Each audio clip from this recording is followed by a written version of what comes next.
ଅନୁଗୁଳ ଜିଲ୍ଲା ବୁରପାଳ ବ୍ଲକ କାଣ୍ଡସର ଗ୍ରାମରେ ଥିବା ବାବା କପିଳେଶ୍ୱର ଶିବ ମନ୍ଦିର ପରିସରରେ ଏକ ଦନ୍ତାହାତୀ ପଶି ଆତଙ୍କ ସୃଷ୍ଟି କରିଥିଲା। ହାତୀଟି ମନ୍ଦିର ପରିସରରେ ଥିବା କିଛି ଆମ୍ବ ଗଛ, ନଡ଼ିଆ ଗଛ ଓ ଔଷଧୀୟ ଗଛକୁ ଭାଙ୍ଗି ନଷ୍ଟ କରିଦେଇଥିବାରୁ ସ୍ଥାନୀୟ ଲୋକଙ୍କ ମଧ୍ୟରେ ଭୟ ଓ ଅସନ୍ତୋଷ ଦେଖାଦେଇଛି। ସ୍ଥାନୀୟ ଗ୍ରାମବାସୀଙ୍କ କହିବା ଅନୁସାରେ ଗତକାଲି ଦିନ 3ଟା ସମୟରେ ମନ୍ଦିର ନିକଟରେ ଥିବା କଟା ବନ୍ଦରେ ଜଳକ୍ରୀଡ଼ା କରିବା ସହ ରାତ୍ର ସମୟରେ ହାତୀଟି ଆସି ମନ୍ଦିର ପରିସରକୁ ପଶିଥିଲା। ଏହି ସମୟରେ ମନ୍ଦିର ଆଖପାଖରେ ଲାଗିଥିବା ବିଭିନ୍ନ ଗଛ ଓ ଚାରାକୁ ଭାଙ୍ଗି ନଷ୍ଟ କରିଥିଲା। ଘଟଣା ପରେ ଗ୍ରାମବାସୀମାନେ ବନ ବିଭାଗକୁ ସୂଚନା ଦେଇଥିଲେ। ମନ୍ଦିର ପରିସରର କ୍ଷତି ନେଇ ଗ୍ରାମବାସୀମାନେ ବନ ବିଭାଗକୁ ଯଥୋଚିତ କ୍ଷତିପୂରଣ ପ୍ରଦାନ କରିବା ସହ ଅଞ୍ଚଳରେ ଦନ୍ତାହାତୀ ଚଳାଚଳ ରୋକିବାକୁ ସ୍ଥାୟୀ ପଦକ୍ଷେପ ନେବା ପାଇଁ ଦାବି କରିଛନ୍ତି।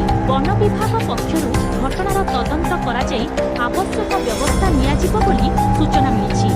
ଅନୁଗୁଳରୁ ଅଜିତ କୁମାର ଭୋଇଙ୍କ ରିପୋର୍ଟ ଶ୍ରୀକ୍ଷେତ୍ର ନ୍ୟୁଜ୍।